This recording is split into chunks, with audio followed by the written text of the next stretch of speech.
Good afternoon, good evening, good morning. This is the EverCanadian, and we are going to talk about the Evercade, how it all began, where it came from, where it's at, and where it's going, and why it's turning into one of the major players in the modern retro video game space.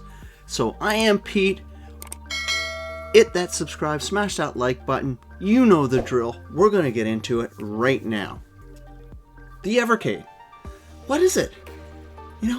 Where did it come from? We're going to talk a little bit about the Evercade, the Blaze Entertainment, the company that's responsible for this product, and how it's becoming one of the top dogs, not only in retro gaming, but modern retro gaming and just gaming in general. Why it's up there with companies like Analog, Retrobit. There's quite a few up there. It's even challenging, the limited runs of the worlds and how it's doing game preservation. So we're going to talk a little bit about that. We're going to go right through it all. We'll talk about the journey of the company and the people behind it and how they managed to weather, chip shortages, a global pandemic, and one very bad decision by a shipboat captain. We're going to have some fun here. It's something different to the channel. I'm excited to talk about it because I have been on board with this product, this company, since the beginning. I have no skin in this game. I am just a fan. I love what they're doing. I love what they've done, but they've made some mistakes too, and we're gonna talk a little bit about that.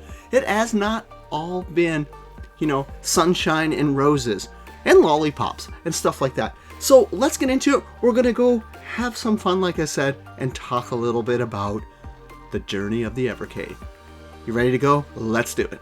The first thing we're going to do is talk about Blaze Entertainment Limited. Yes, Blaze Entertainment Limited, the parent company.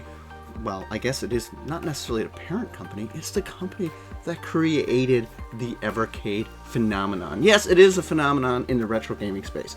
You can at me you want. You can question that, but it's my opinion.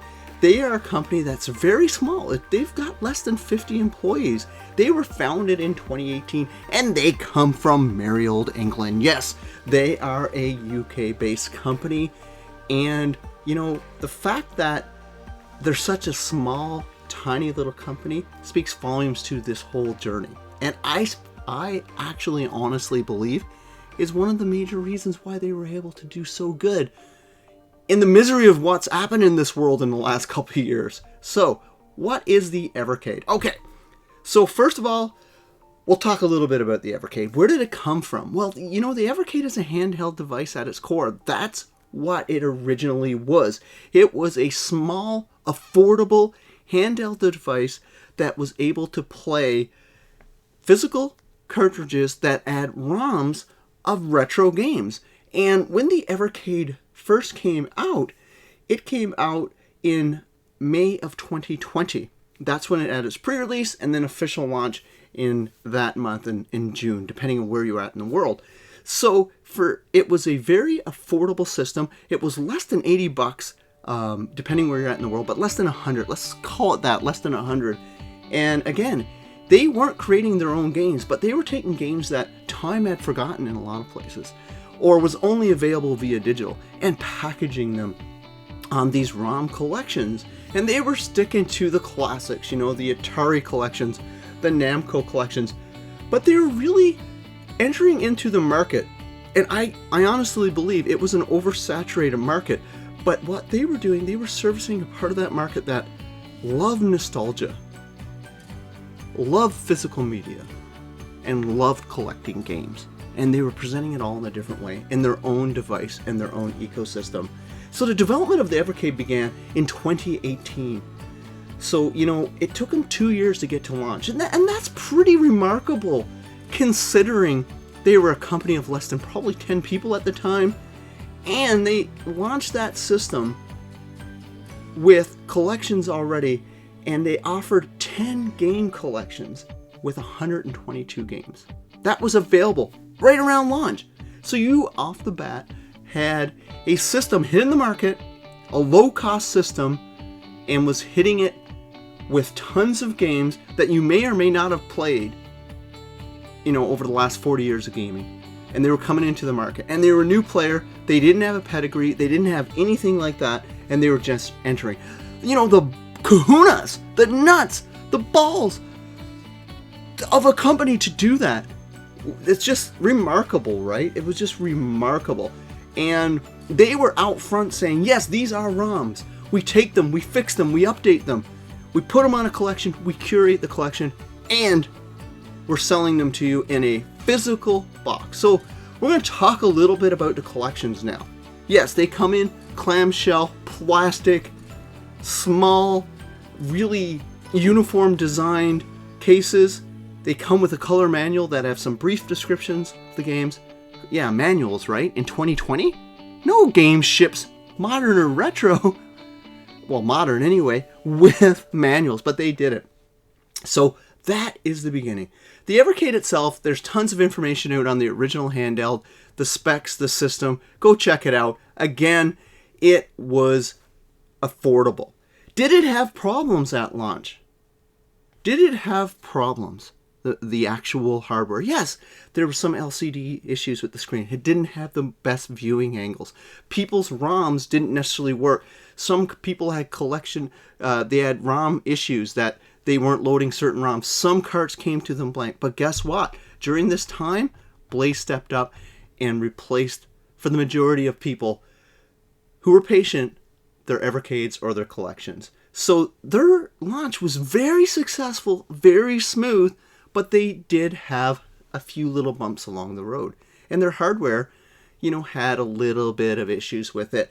But nothing that would detract from the overall, I think, positivity of the system, in my opinion. And the community's opinion, because it sold. It sold really well. And they did really good, considering they were a brand new player in the market. I still remember when the Evercade was officially announced in 2019 as like this portable retro gaming device that you could plug into your TV, played emulated games. I barely remember the announcement, and I slipped. I actually couldn't. I can't believe this to this day. I never got in on their early special edition pre-order. We can get a black one. Never got into it. I picked one up since that's happened, but I kind of forgot about it because they were focusing on 8-bit and 16-bit gaming eras, and those are the eras I grew up with and played to death. But I can remember when it just popped up my radar in May of 2020, their launch month, and I'm like, oh my gosh, it's a handheld. How did I not know about this? And in retrospect, I did. I just completely forgot about it because there was so much going on. And I picked it up. I pre-ordered it, got it. And for me, that was the beginning. So I can still remember that feeling when I got my Evercade. And the feeling was, this is something special. And I'm going to have fun here. And I started covering it on my old YouTube channel. And I started covering and started taking over a majority of what I was talking about. And pushing other content kind of, to the side a little bit. And it felt right. What they were doing felt right to me as a gamer at the time. And I'm not a younger gamer, I'm an older gamer. So to me it was speaking to those nostalgia bones, to those, the cockles of my heart. So, for me, it hit at the right time.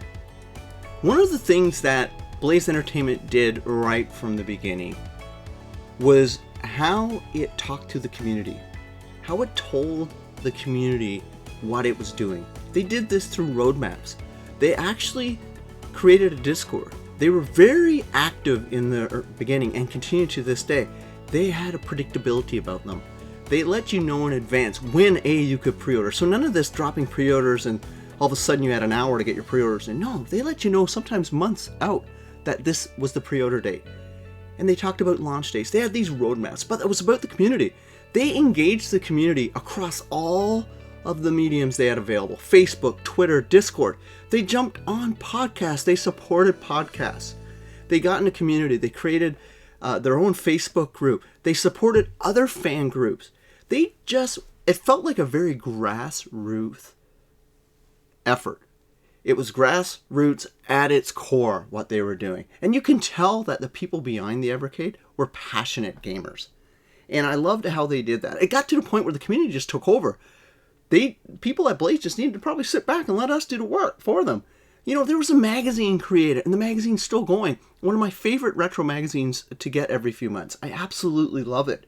And that's all because of the community that took the Evercade, and really started supporting it and talking about it. And, YouTube channels started springing up.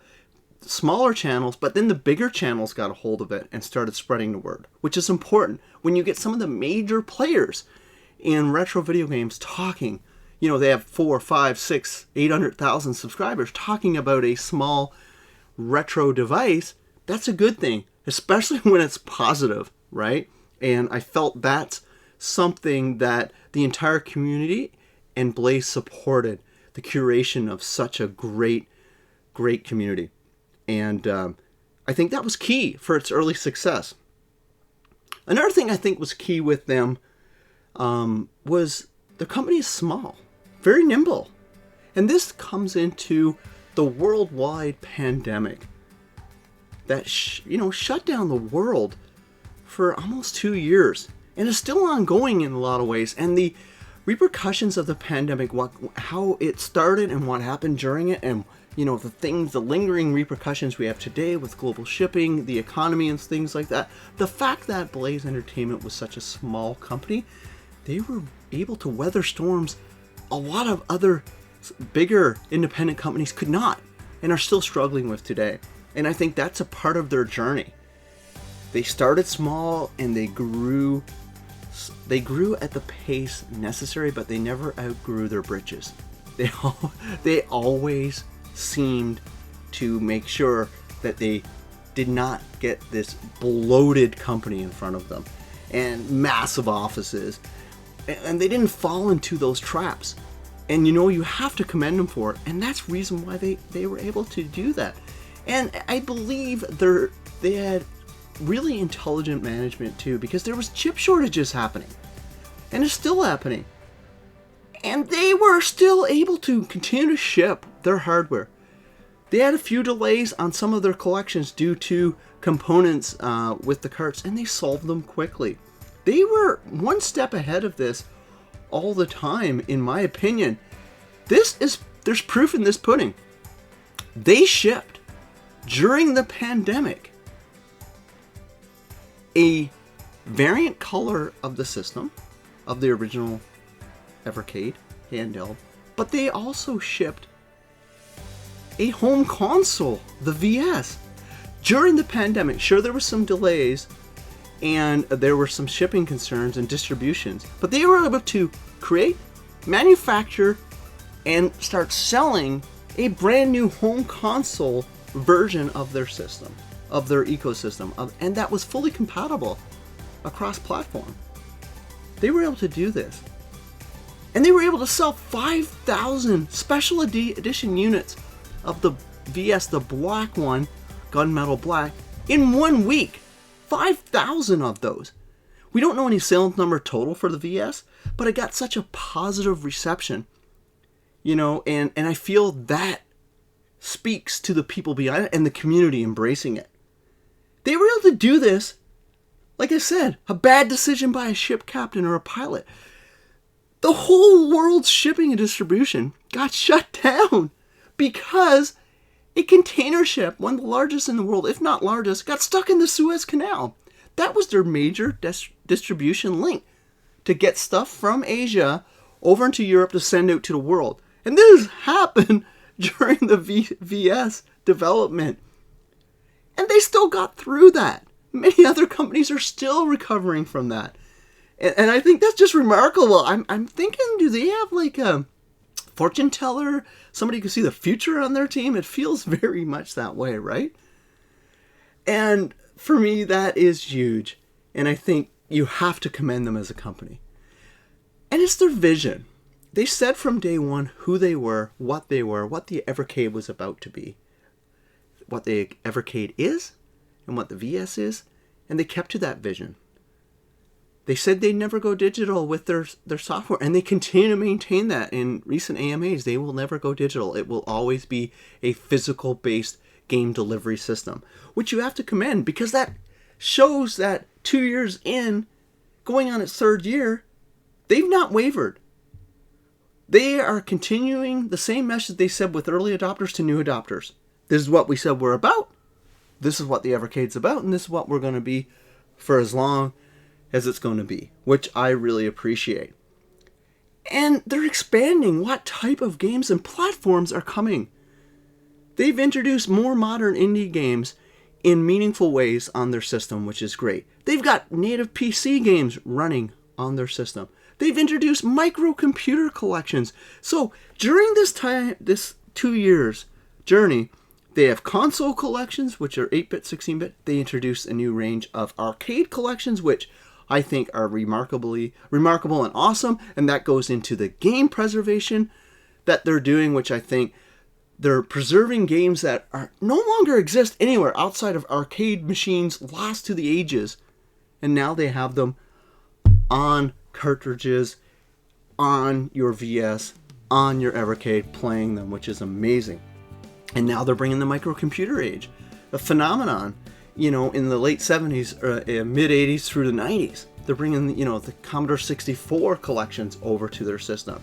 They keep expanding the platforms they're introducing and preserving, challenging the likes of limited run games and super rare games. They too have a piece in game preservation, but the Evercade and Blaze Entertainment are also a part of that. And then now, year 2 ended with a major kickoff. They're introducing a new handheld, a upgraded handheld that takes everything they've learned from the original Evercade handheld and now making it better in the EXP. They just keep going, and that's launching sometime in 2022, 2023.